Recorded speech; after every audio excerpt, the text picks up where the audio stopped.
toutes et à tous qui vous connectez au fur et à mesure. Donc, pour ce 45 minutes avec AXA Wealth Europe. Merci évidemment à Occur, la plateforme qui se développe avec succès, cette espèce de mise en relation LinkedIn dans notre micro-écosystème de la gestion de patrimoine. Évidemment, bienvenue à Théma, aux équipes Théma et à tous les participants. Donc, pour ce moment passé ensemble. Alors, deux thématiques qu'on avait décidé de mettre à l'ordre du jour.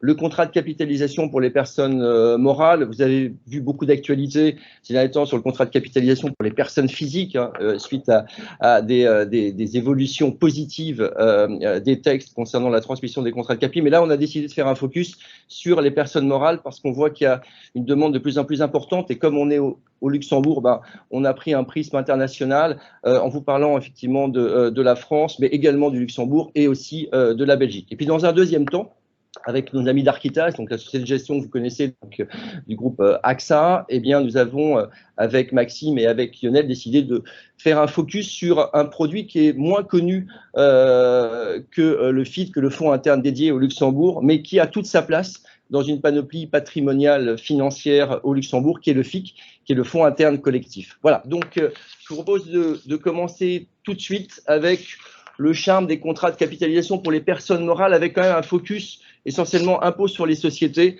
puisque pour les personnes morales, on va dire semi-transparentes ou translucides, on pourra peut-être faire un autre webinaire. En tout cas, là, plutôt le focus personnes morales soumises à l'IS. Arnaud, floor is yours, comme on dit ici au Luxembourg.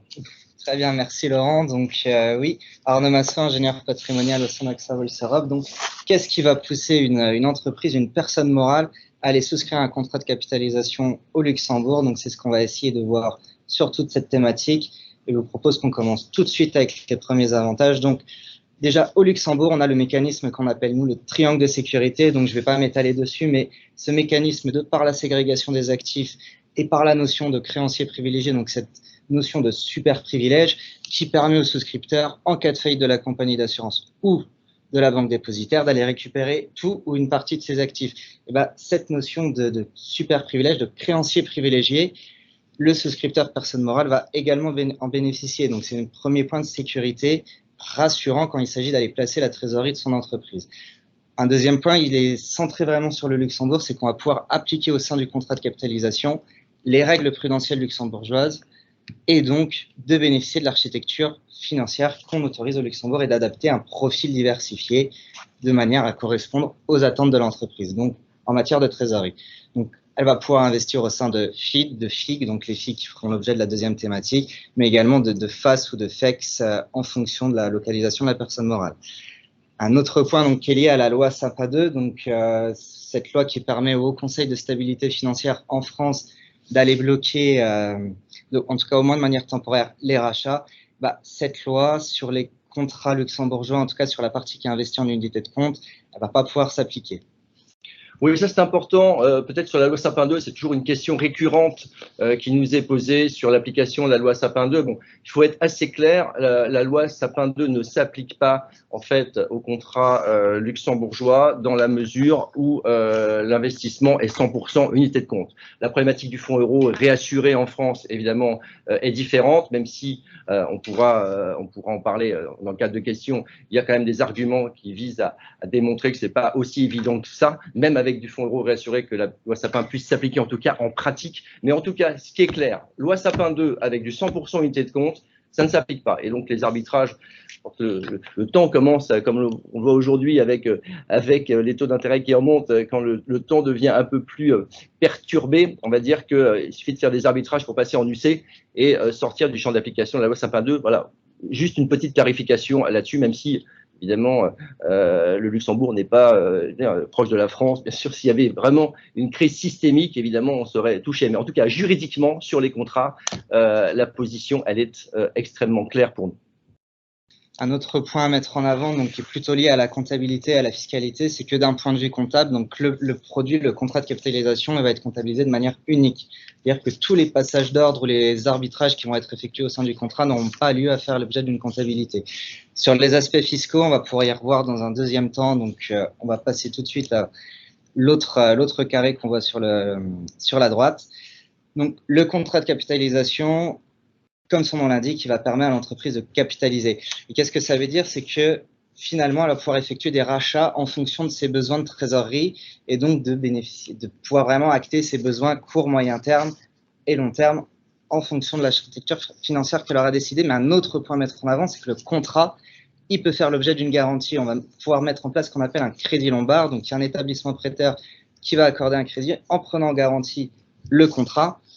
Et donc ici, quel est l'intérêt? Dans une hypothèse où la personne morale a investi en fonction des supports sur des produits structurés, par exemple, qui accordent une garantie partielle ou totale à échéance, si l'entreprise a un besoin soudain de trésorerie, à pouvoir mettre en place ce prêt, ce crédit lombard, en mettant en garantie le contrat et donc laisser les placements finalement se fructifier à un taux généralement supérieur au taux du crédit. Donc il y a un effet de levier intéressant dans l'aspect de la gestion de la trésorerie de l'entreprise.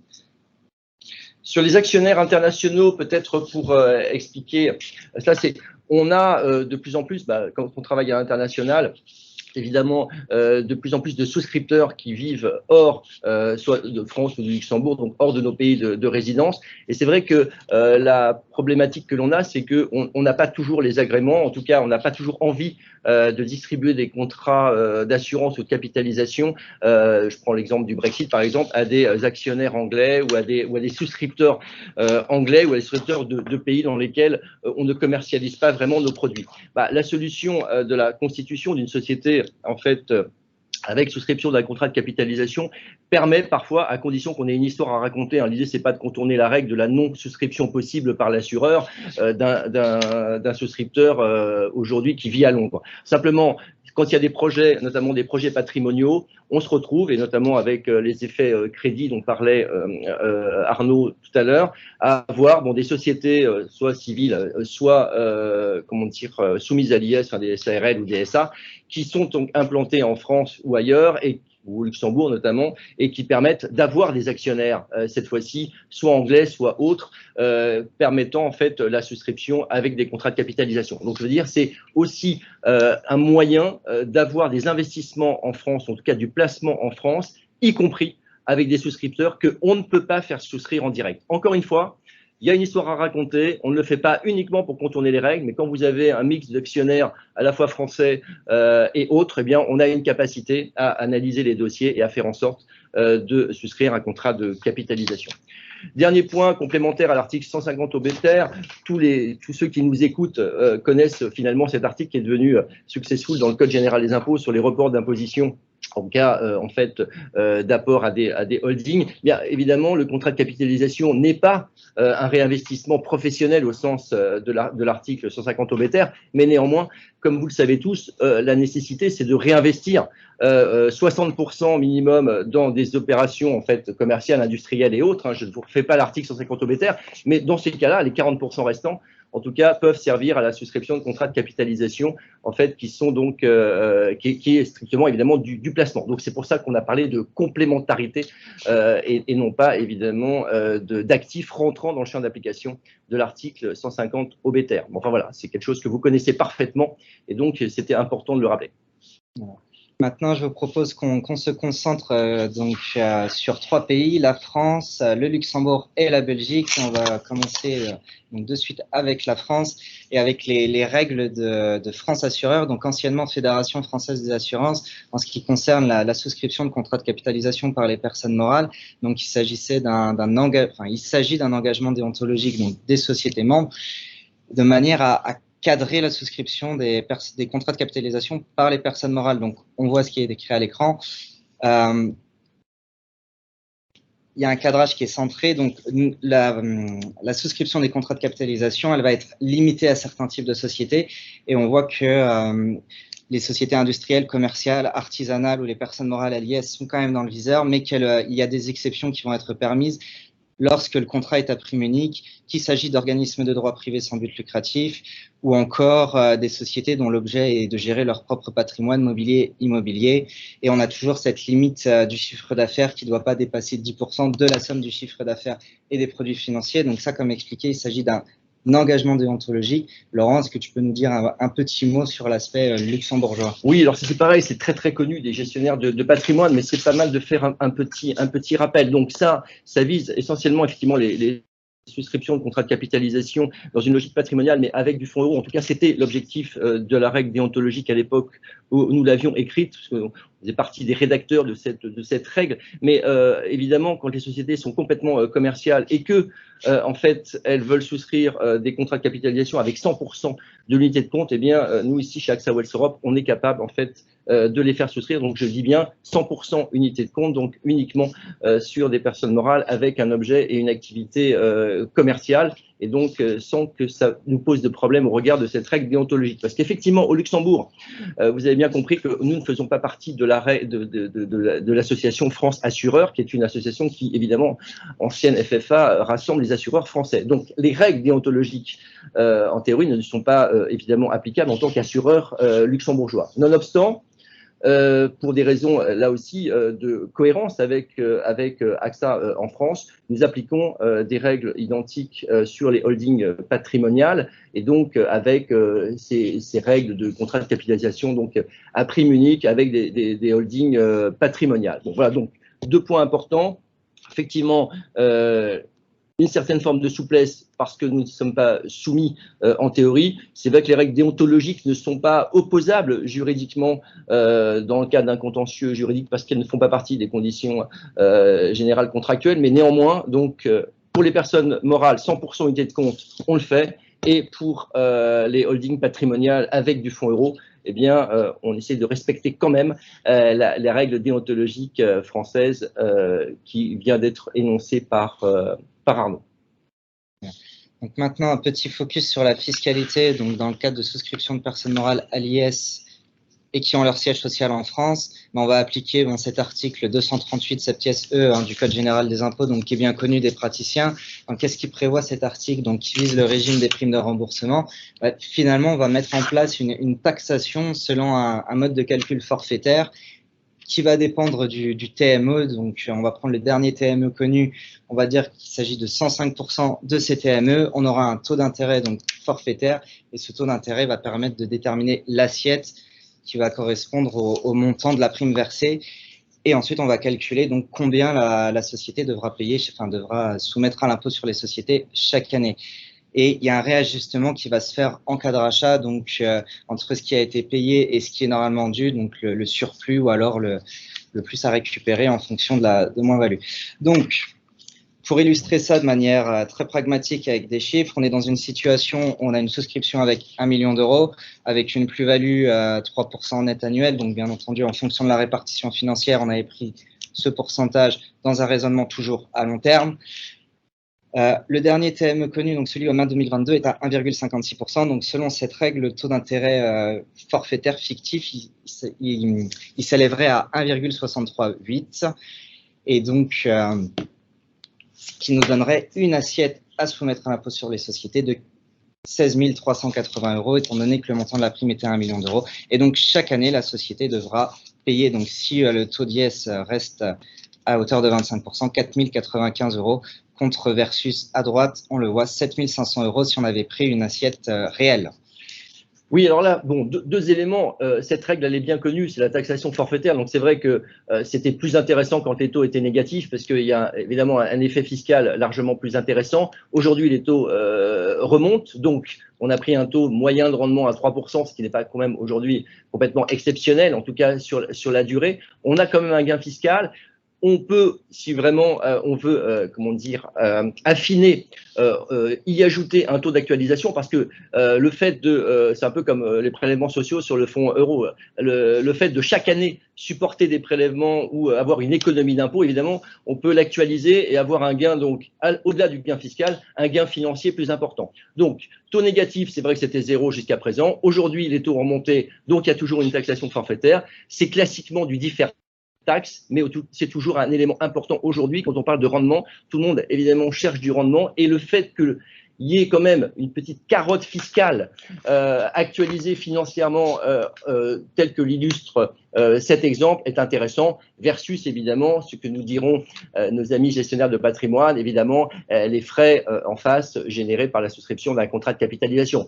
Nonobstant, ça reste quand même intéressant et c'est toujours aujourd'hui un argument assez fort pour continuer à souscrire du contrat de capitalisation, en tout cas par rapport à cette taxation forfaitaire. On continue sur le Grand-Duché du Luxembourg, où le régime est encore plus intéressant que la France, parce que la France, même si vous n'avez pas de rachat, vous êtes imposé, taxation forfaitaire réduite, mais taxation forfaitaire quand même, donc sur une assiette réduite, mais quand même taxée, alors qu'au Luxembourg, Arnaud, au Luxembourg, on va profiter pleinement de l'aspect capitalisant du contrat, c'est-à-dire que le fait générateur d'imposition, il a lieu uniquement lors du rachat.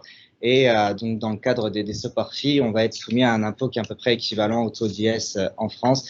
Mais l'intérêt, il est vraiment de pouvoir bénéficier de cet aspect capitalisant. Oui, donc ça veut dire aucune imposition au Luxembourg tant qu'il n'y a pas de rachat. Alors, on a effectivement un impôt sur la fortune. Il n'y a pas d'impôt sur la fortune au Luxembourg sur les personnes physiques, mais sur les personnes morales, il y a un impôt sur la fortune. On peut d'ailleurs essayer de diminuer, voire de supprimer avec des logiques de régime mère-fille, de participation à exemption. Mais néanmoins, aujourd'hui, au Luxembourg, pas de rachat, pas d'imposition. Est-ce que tu peux nous dire si c'est la même chose en Belgique, sur les contrats de capitalisation avec la fameuse branche 6 luxembourgeoise en Belgique? Exactement, donc il y a le SDA et puis la commission des normes comptables en Belgique qui sont venus clarifier le régime fiscal. Et effectivement, on est sur un régime similaire, c'est-à-dire pas d'imposition. Si pas de rachat, pas d'imposition. En cas de rachat, imposition, donc au taux d'impôt des sociétés ou des personnes morales, le cas échéant. Et l'autre intérêt donc de souscrire pour une personne morale belge à un contrat branche 6 de droit luxembourgeois, c'est qu'il ne va pas y avoir de taxe sur les primes. Donc vous le savez, en Belgique, lorsqu'une personne physique souscrit un contrat branche 23, il y aura une taxe de 2% qui va s'appliquer au moment de l'investissement, ce qui n'est pas le cas ici. Et la personne morale belge pourra investir donc au sein de FIP, de FIC et de FEX. Et on a un réel intérêt donc également comptable puisqu'il sera pris à l'image du contrat français comme un produit unique. Donc là, vous voyez qu'au niveau des personnes morales et des souscriptions, enfin, soumises à l'impôt sur les sociétés et les contrats de capitalisation, on a de toute façon toujours un gain fiscal lié au fait qu'il n'y a pas de mark to market, c'est-à-dire d'imposition au fur et à mesure où je fais jouer mon portefeuille. En France, évidemment, ou dans d'autres pays, ça existe avec le régime des titres de la participation à exemption, mais il faut que ce soit des titres de participation, parce que si vous faites tourner votre trésor avec des OPC ou en tout cas des fonds communs de placement, des SICAV, etc., vous êtes sur une logique mark-to-market et donc vous êtes imposé, et vous êtes imposé y compris sur les plus-values latentes, ce qui n'est pas le cas en fait avec du contrat de capitalisation, que ce soit en France, que ce soit en Belgique ou que ce soit en Luxembourg. On a donc de plus en plus une demande sur les excédents de trésorerie sur la souscription de ces contrats de capitalisation, et notamment sur le marché belge aujourd'hui où effectivement la branche 6 ou la branche 26, en tout cas parfois en Belgique, en tout cas nous on vend la branche 6 de droit luxembourgeois, permet effectivement un gain fiscal optimisé financièrement. Donc pas de rachat, pas de taxation, et en France une taxation qu'on espère, et si vous placez avec nos amis d'Arquitas, à qui je vais passer la parole, on espère supérieur à 3%, eh bien vous aurez de toute façon un gain, un deferred tax qui est à mesurer évidemment avec les contreparties que vous y mettez en face. Voilà ce que l'on pouvait dire sur le contrat de capitalisation qui reste un levier intéressant dans la panoplie financière en complément évidemment d'autres actifs. La logique aujourd'hui, vu le contexte, c'est évidemment la diversification. Et n'oubliez pas pour les sociétés, cette diversification avec le contrat de capitalisation.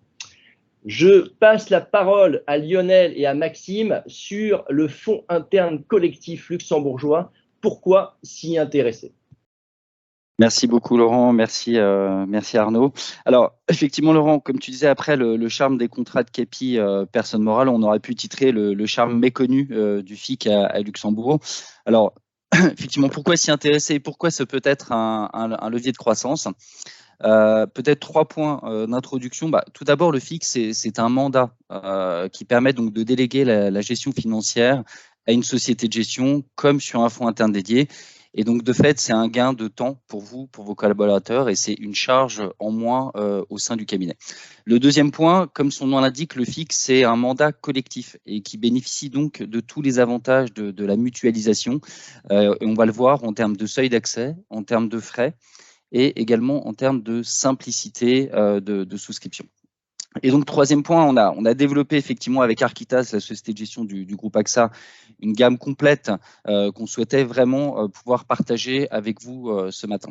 Alors, je vais vous donner quand même quels sont les principaux avantages du FIC à Luxembourg de façon générale et plus particulièrement sur les solutions qu'on a mis en place avec Architas. Alors, Arnaud, je ne sais pas si tu peux passer juste sur le slide suivant. Merci. Alors, les FIC, on l'a dit, sont des mandats de gestion dans lesquels plusieurs souscripteurs peuvent investir. Donc, ce sont vraiment des véhicules collectifs, mais qui sont des fonds internes et qui bénéficient, dans le cadre du triangle de sécurité, d'un actif cantonné, d'une gestion à l'actif, ce qui donne à Architas ou à la société de gestion une réactivité plus forte, puisqu'en fait, elle intervient directement sur le compte titre de la compagnie d'assurance. Et les fonds internes collectifs qu'on a mis en place aujourd'hui avec Architas bénéficient d'une valorisation hebdomadaire. La plupart des fonds internes dédiés à Luxembourg sont plutôt sur des valorisations mensuelles. Donc, c'est quand même une enveloppe qui bénéficie d'une valorisation plus fréquente. Deuxième point, probablement très important, c'est que la souscription minimum des fonds internes collectifs, et là on bénéficie de l'effet de mutualisation, sont accessibles dès 50 000 €. Et donc ça, c'est un vrai avantage du FIC par rapport probablement aux fonds internes dédiés, qui est dans notre contrat accessible à partir de 500 000 €. Là, dès 50 000 € finalement, sur des clients qui sont des clients potentiellement en devenir et qui n'ont pas encore forcément la surface financière pour ouvrir un mandat à 500 000 €, le FIC, c'est vraiment la possibilité d'accéder à une gestion sous mandat dès 50 000 €. Et c'est aussi la possibilité d'en choisir finalement plusieurs dès le départ à l'intérieur du contrat, puisqu'on pourra avoir 2 ou 3 poches de fonds internes collectifs sur des seuils d'accès à 50 000 € sur un contrat qui doit faire 300 au minimum chez AXA Wealth Europe. Donc ça, c'est un point important à avoir en tête. Sur les frais de gestion financière, c'est important d'avoir à l'esprit que les frais de gestion financière des sociétés de gestion sur les fonds internes collectifs ne sont pas soumis à TVA. Et la TVA sur les fonds internes dédiés est quand même de 17% à Luxembourg. Et donc ça, c'est quelque chose qui a été obtenu je pense qu'on peut le dire par AXA Wealth Europe, par Laurent, auprès de la CAR et du commissariat aux assurances en 2017. Et donc, il n'y a pas de TVA sur les frais de gestion financière des mandats. C'est un gain en termes de coûts important pour les clients. Toujours sur les frais, et sur les FIC qu'on a mis en place avec Architas, la banque dépositaire qu'on utilise pour déposer les actifs en représentation de nos FIC sont déposés chez BNP Paribas Luxembourg. Et BP2S Luxembourg, c'est la banque dépositaire du groupe AXA qui nous a permis de bénéficier et de négocier des frais de banque dépositaire qui sont à 0,02%. Là où globalement le marché de la déposition est plutôt à 0,10 aujourd'hui à Luxembourg. Donc là encore, c'est un gain en termes de coût qui n'est pas négligeable pour le client au sein de son mandat. Et puis, dernier point, le FIC, c'est une souscription tout à fait simplifiée au sein du contrat. Finalement, on va souscrire en termes de documentation un FIC à peu près dans les mêmes conditions qu'un fonds externe.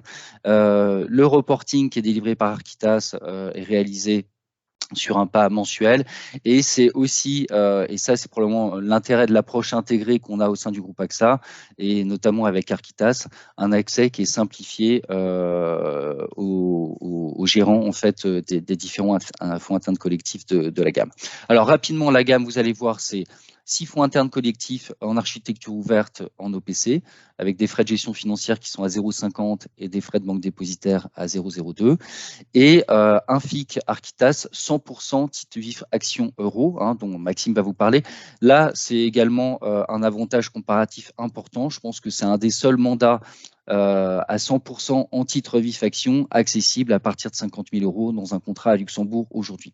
Et puis, dernier point, au niveau des commissions additionnelles, et ça, c'est probablement aussi un avantage important du FIC, nos FIC sont déposés chez BP2S et donc on est en capacité de remonter des rétrocessions OPC et conformément à la convention de courtage qu'on a avec vous, on va pouvoir vous redescendre 80% des rétros OPC de tous les fonds internes collectifs. Donc en gros, en termes de rémunération, c'est la rémunération de la gestion libre, hein, finalement, pour vous, sans le coût en temps de gestion.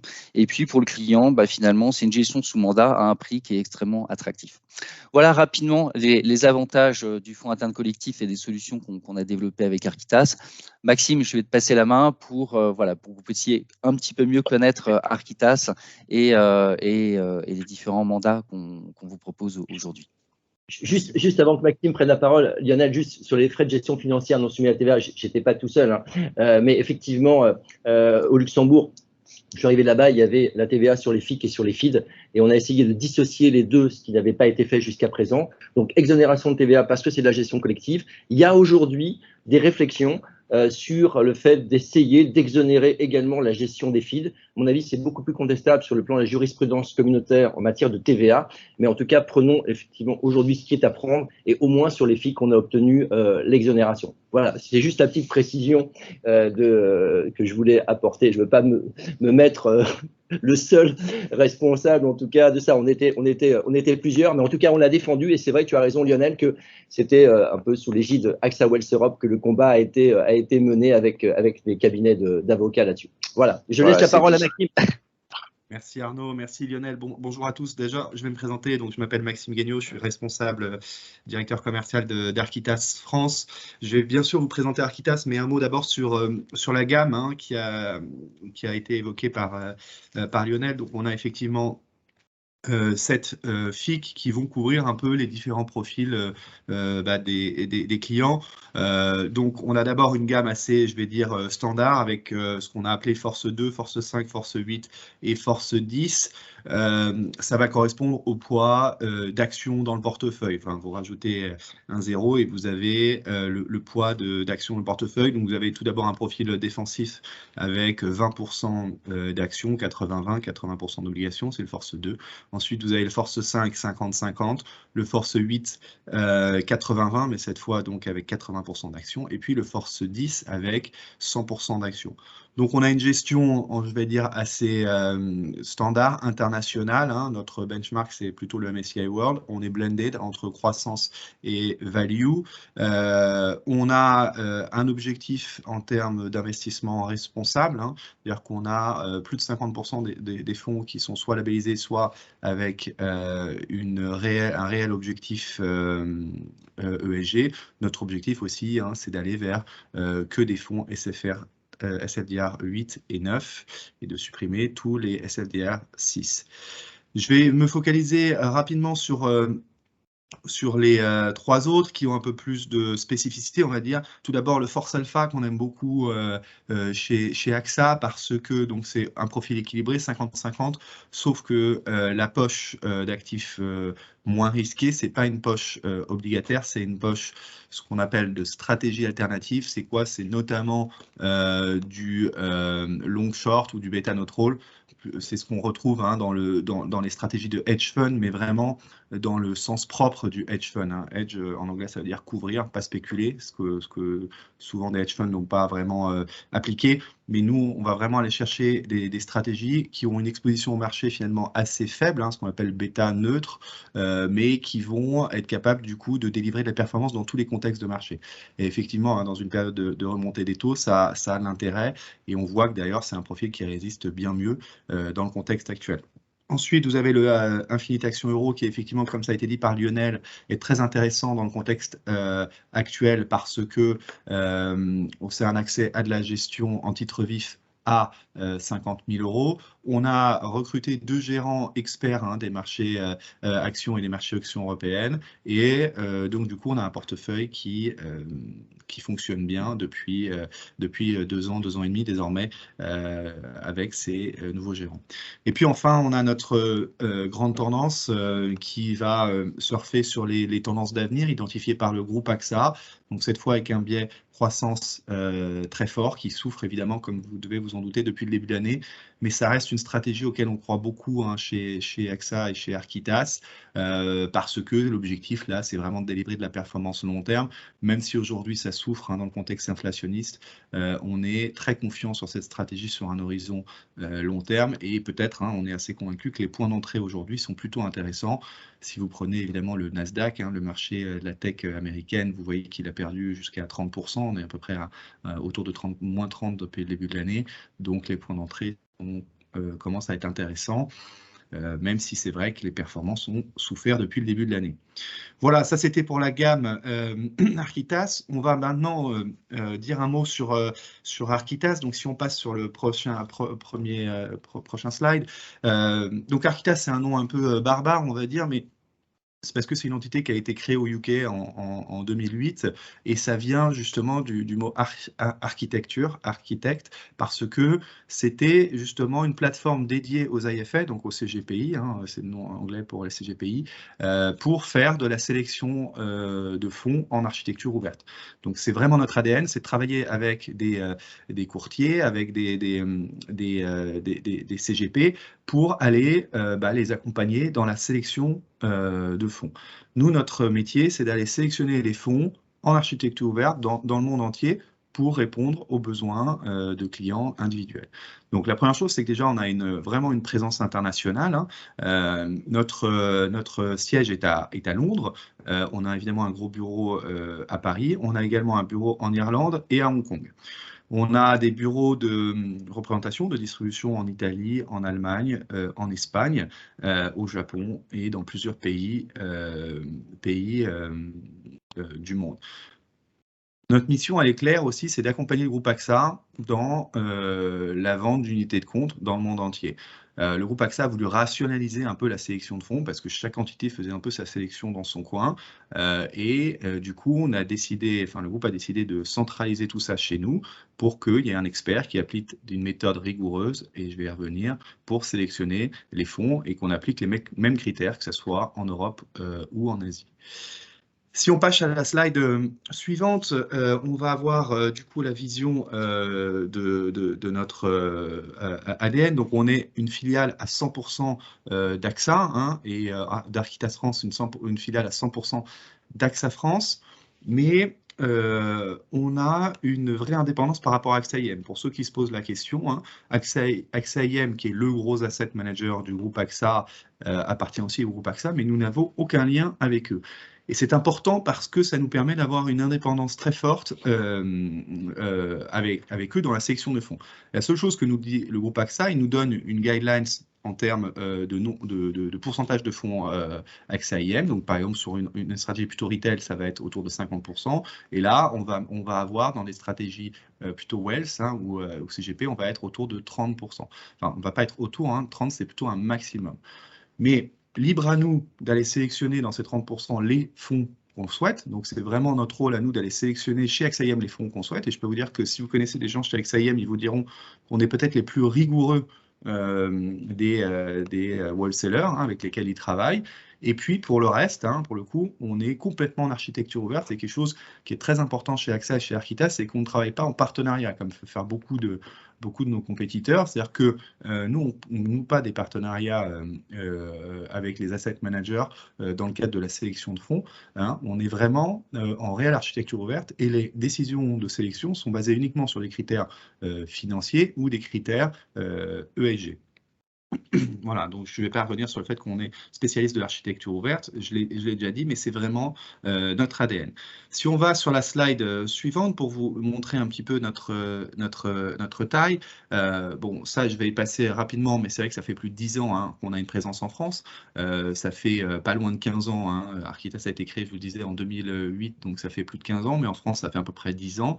Et c'était déjà dans un cadre de wealth management, hein, c'était vraiment pour aller s'occuper de la sélection de fonds pour les clients les plus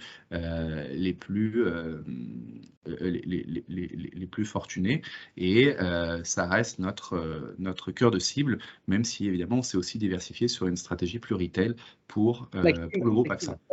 Maxime, les plus fortunés mais accompagnés. C'est-à-dire que, parce que j'étais effectivement avec Étienne Bois-Laurent à l'époque quand il y a les créations d'AXA Private Management, l'idée c'était d'accompagner, d'avoir des gérants qui sont capables de venir en rendez-vous clientèle, ce qui n'était pas obligatoirement le cas avec nos grandes structures institutionnelles, AXA IM, AXA Private Equity, etc. à l'époque. Donc la logique d'AXA Private Management, et c'est aujourd'hui la logique d'Architas, c'est important pour les gestionnaires de patrimoine, c'est qu'il y a une capacité à se déplacer, à voir les clients, à les conseiller et à faire vraiment des rendez-vous physiques.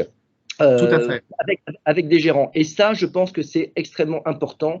Il n'y a pas, quand on dit qu'on est partout, effectivement, AXA est partout, mais je veux dire, il est partout, il est surtout auprès des clients. Et donc, toi, tu te déplaces, les gérants se déplacent, Rémi Lambert, le patron d'Architas France, se déplace avec des rendez-vous clients, avec des gestionnaires de patrimoine. Et ça, c'est extrêmement important parce que je pense que c'est ça le côté différenciant qu'a amené la création de cette structure. Voilà, c'est juste cette petite parenthèse. Effectivement, pour rebondir sur ce que tu dis, c'est vraiment notre ADN. Nous, on est un gérant, j'allais dire retail, on est un sélectionneur de fonds pour des conseillers en gestion de patrimoine, pour des agents. Et on a cette capacité, et tu as tout à fait raison de le mentionner, justement, d'accompagner sur le terrain. On sait parler le langage de nos clients, on sait simplifier les messages et surtout, on est présent. Et on est particulièrement présent dans le contexte actuel, avec la volatilité, on est extrêmement sollicité. Et je pense que notre valeur ajoutée, elle est là. C'est vraiment d'être présent quand les marchés ne sont pas faciles à expliquer, quand il y a assez peu de visibilité, pour pouvoir justement rassurer, expliquer et donner de la perspective. Si on passe au slide suivant, hein, qui va résumer un petit peu notre vue, donc on va vraiment construire des solutions d'investissement qui vont répondre aux besoins de notre client. On gère à peu près, pour vous le sachiez, 32 milliards d'actifs dans le monde, à peu près la moitié en France. On a une petite équipe au sein d'AXA. Quand on voit la taille du groupe AXA, on est 260 collaborateurs. Et vraiment, on a des vraies valeurs importantes. Je pense que vous allez voir beaucoup d'asset managers qui vont vous le dire, mais c'est vrai que très tôt, nous, on a fait le choix d'avoir une gestion responsable. On a lancé la première gestion sous mandat responsable avec l'association d'AXA qui s'appelle AJP il y a désormais plus de 6 ans. On a des réelles convictions. Ce que je vous disais, c'est que notre process de sélection, il est extrêmement objectif. Je le dis souvent, on n'a pas toujours raison, mais on sait toujours expliquer rationnellement pourquoi on a fait ce choix-là. Et vous le savez, la réglementation pense beaucoup dans ce sens-là, mais évidemment, on a des due diligence extrêmement poussés qui vont combiner les aspects financiers et les aspects extra-financiers et qui vont nous permettre de prendre les décisions les plus objectives possibles. Et puis voilà, donc on est une filiale à 100% du groupe AXA, mais ça nous empêche pas d'avoir vraiment une indépendance très forte par rapport à la gestion AXA IM, et dans nos choix de gestion, il n'y a aucune interférence. Pour la petite histoire, je le dis souvent en rigolant, mais si il y avait un grand patron d'AXA qui nous appelait pour nous dire, voilà, moi j'ai un copain chez Schroders, j'aimerais que vous mettiez des fonds, c'est quelque chose sur lequel on ne peut pas faire. D'accord? C'est-à-dire qu'il n'a pas, on n'a pas, bon, moi je ne l'ai pas, mais même le gérant n'aura pas la possibilité, puisqu'il y a des garde-fous, il y a des comités, et on va en dire un mot maintenant, qui doit approuver la sélection d'un fonds, et même si c'est poussé par un grand patron, il n'y aura pas d'interférence, puisqu'on veut vraiment baser toutes nos décisions de gestion sur des critères extrêmement objectifs. Justement, je pense qu'on peut faire la transition sur le slide d'après et parler de l'équipe de gestion. Donc, Arnaud en a dit un mot. Donc, on a le patron qui s'appelle Rémi Lambert, que certains peut-être connaissent, puisque ça fait très longtemps qu'il est là. Il était là à la création d'Architas France. Donc, il y a une équipe de 9 gérants avec en moyenne plus de 15 ans d'expérience. Ça, c'est l'équipe de gestion en France qui va du coup gérer évidemment les portefeuilles en France. Mais comme vous l'avez vu en introduction, on a une équipe de gestion à Dublin également et à Hong Kong. Et ce qui est intéressant, c'est que justement, ils vont partager leur vue. Il va y avoir des comités d'allocation sur lesquels ils vont pouvoir s'appuyer sur l'expertise des gens de Dublin et s'appuyer sur l'expertise des gens de Hong Kong. Donc voilà, donc on a fait le choix, nous, d'avoir une équipe solide, large. Je crois c'est la plus grosse équipe de gestion, de multigestion en France. Donc il y a un vrai process et il y a une vraie rigueur dans le cadre de la sélection, des fonds. Pour information, hein, les FIC vont être principalement gérés par Romain, que vous voyez là, et Andrea, qui seront les interlocuteurs privilégiés dans le cadre des FIC, mais bien sûr, Rémi pourra être présent également lors d'interventions si vous le souhaitez. Voilà, je vais passer, je crois, à l'avant-dernier slide sur justement le process de sélection, notre processus d'investissement. Déjà, une chose, c'est qu'on a la chance de pouvoir s'appuyer sur les recherches du groupe AXA, hein, donc on fait partie du groupe AXA, donc il y a toutes les recherches macroéconomiques du groupe AXA sur lesquelles on peut s'appuyer et sur lesquelles on s'appuie, mais également le fait de travailler en architecture ouverte nous offre accès à toute la recherche de tous les asset managers externes. On travaille évidemment beaucoup avec eux, on s'appuie beaucoup sur leur expertise. Pour l'anecdote, hein, je suis actuellement chez Fidelity, là, dans les locaux de Fidelity, parce qu'on travaille avec justement des clients qui sont en train de voir Fidelity parce qu'on investit dans un de leurs fonds dans le cadre de notre gestion sous mandat. La deuxième chose, c'est qu'on va avoir des comités d'allocation tactique et des comités de sélection des OPC. Et ça, c'est important parce que ce n'est pas une personne toute seule qui va prendre la décision. Hein, c'est vraiment un comité basé sur des critères objectifs, je vous le disais. C'est un comité qui se réunit en temps normal une fois par mois, d'accord, que ce soit celui de l'allocation tactique ou de la sélection des EPC. Mais bien sûr, en fonction de l'actualité, ça peut être beaucoup plus. Lors de la guerre en Ukraine, par exemple, c'était plusieurs fois, enfin c'était même tous les jours. Pendant la crise de 2020, avec le Covid, c'était plusieurs fois par jour. Là, en ce moment, on est plutôt sur un rythme hebdomadaire. Donc, on veut vraiment offrir une vraie réactivité en fonction du contexte de marché. Ensuite, vous avez tout le travail... Oui. Est-ce que tu peux, juste parce que le temps passe, je suis un peu timekeeper là, mais s'il y a des questions après de nos amis, est-ce que tu peux finir en 1 minute, 2 minutes maximum? Bien sûr. Je termine. Je suis désolé, le temps passe. Non, mais tu as raison, je finis. Et du coup, voilà. Bon, après, vous avez les surveillés plus normales de implémentation, suivi et contrôle. Je termine en disant un mot sur les performances, hein, qui sont effectivement affectés par le contexte assez défavorable. Alors, ce qui est intéressant de voir, c'est que le Force 2, qui est un profil très défensif, souffre beaucoup à cause de la poche obligataire. Hein. Comme vous le savez, les obligations ont été fortement impactées par la remontée des taux. Par contre, on a des profils finalement dynamiques qui tiennent plutôt bien, alors toujours en relatif, hein, parce qu'on a justement cette diversification géographique qui fonctionne bien. Celui qui s'ouvre le plus, je vous l'ai dit, c'est le grand tendance à cause de ce biais croissance. Et celui qui aujourd'hui tient le mieux, c'est le Force Alpha, hein, grâce à justement cette poche diversifiée d'actifs, d'alternatifs liquides, qui est beaucoup moins sensible à l'augmentation des taux, et donc du coup dans un contexte actuel qui tient beaucoup mieux. Voilà, c'était ce que je voulais vous dire aujourd'hui, et je suis évidemment disponible pour les questions. Je ne sais pas s'il y en a dans le fil de conversation, mais il reste 3 minutes pour les questions.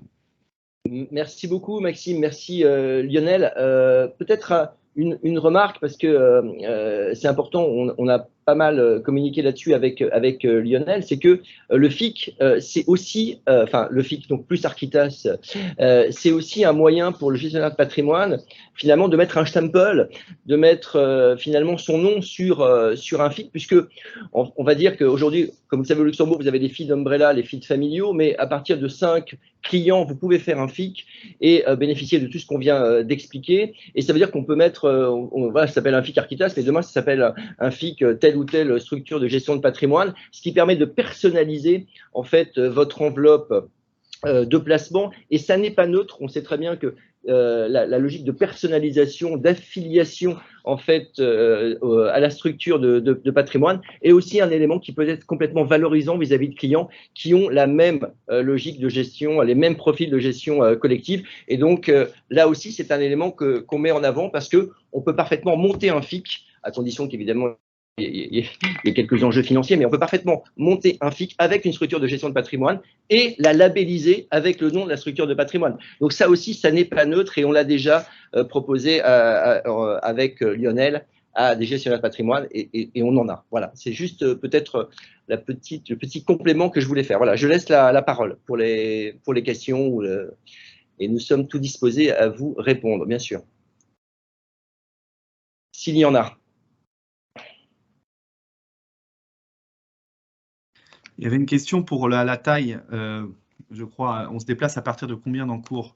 C'est pas vraiment une question de taille, ça va être vraiment une question aussi de client stratégique pour vous.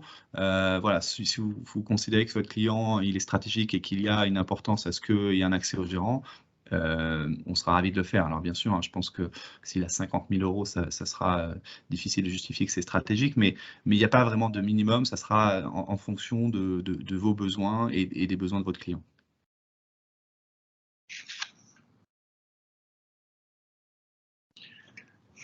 Oui, et de toute façon, on forme vraiment un trinôme, hein, puisqu'il y a donc Architas, il y a les équipes évidemment de Thema et les équipes évidemment d'AXA Wealth Europe. Donc vraiment, et on se déplace très volontairement et sans aucune difficulté.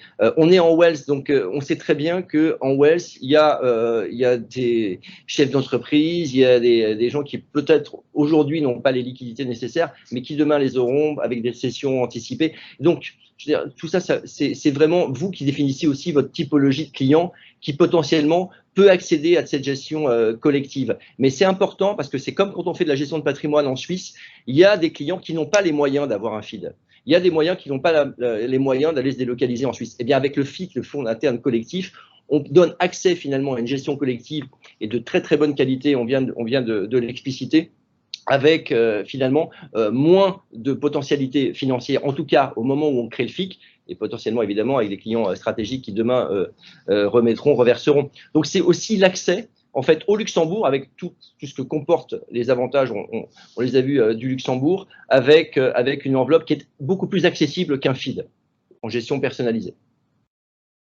Je crois qu'il y avait une question. Je crois qu'il y avait une question sur l'accès aux slides. Hein, donc Corinne, je pense que tu peux confirmer que la présentation pourra bien sûr être diffusée et la session de ce matin est enregistrée. Hein, donc de toute façon, je crois que vous recevrez tous le lien du podcast. Tout à fait, je confirme. Vous aurez le replay. Il y a une question sur le FIC porte-mon-nom, mais il est le même que ceux présentés. Oui, ça, il n'y aura pas de personnalisation du FIC en termes de gestion. Hein. Ça, c'est un fonds de gestion commune.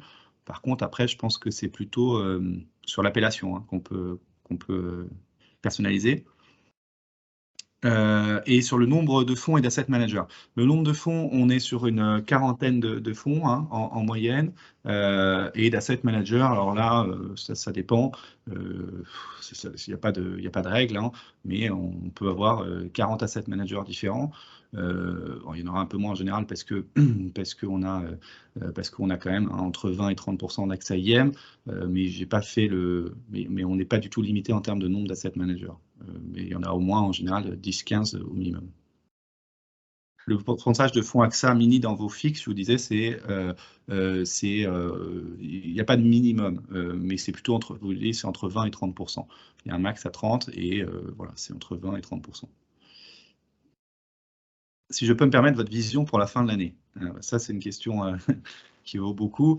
Écoutez, nous, sur la fin de l'année, hein, on a quand même une vision qui est assez neutre. Hein. On pense qu'il va encore avoir beaucoup de volatilité sur les marchés. Sur la partie obligataire, on est plutôt optimiste. Hein. On pense que les taux vont plutôt se stabiliser, voire rebaisser légèrement. Ça, c'est la vision du groupe AXA. Sur la partie action, hein, on reste sous-pondéré à court terme parce qu'on pense que les conséquences un peu de l'inflation et des problématiques géopolitiques sont pas encore complètement pricées par le marché.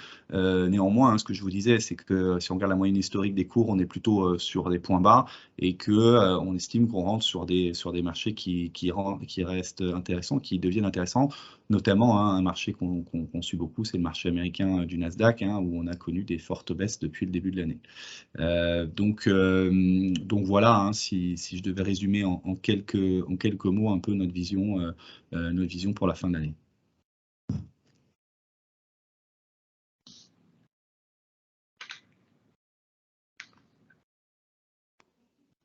Moi, je crois qu'on est on time, hein, Laurent. On est on time. Je pense que c'est le temps maximum que peuvent nous consacrer nos amis gestionnaires de patrimoine et les équipes Thema. Donc, s'il n'y a plus de questions, Je tiens à vous remercier, à remercier évidemment Occur, puisque évidemment on est membre de cette plateforme AXA Wealth Europe. Et donc, écoutez, à la prochaine fois.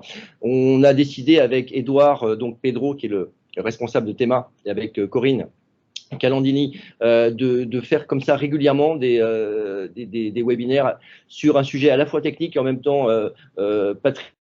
financier, sans évidemment vous abreuver pendant 2 heures. On n'est pas le rep là, on ne fait pas une formation au rep, donc c'est pas la même chose. Mais néanmoins, de mettre peut-être quelques punchlines ou quelques focus sur des points qui nous semblent intéressants à partager avec vous. Je pense que le prochain qu'on pourrait faire, peut-être ça concernera tout ce qui est SFDR, ESG, ou là encore, nous sommes assez leaders entre le Luxembourg et le groupe AXA. Donc, toutes les problématiques qui vont être liées à ces fameux questionnaires que vous allez devoir diffuser à vos clients sur leur côté vert ou vert clair, vert foncé, et toutes les implications en fait en termes de responsabilité, de devoir de conseil que cela va imposer dans les mois qui viennent. Donc voilà, et en tout cas n'hésitez pas à remonter à vos inspecteurs chez Edouard des sujets qui pourraient vous intéresser, parce qu'on est aussi là pour répondre aussi à votre demande sur des thématiques, avec donc une logique toujours One AXA que nous mettons toujours en avant, Architas, AXA Wealth France et AXA Wealth au Luxembourg. Voilà, merci à vous et bonne continuation. Et là, nous partons à Liège pour faire une autre présentation, mais cette fois-ci pour des courtiers belges. Voilà, donc la formation continue et avec plaisir d'ailleurs. À bientôt.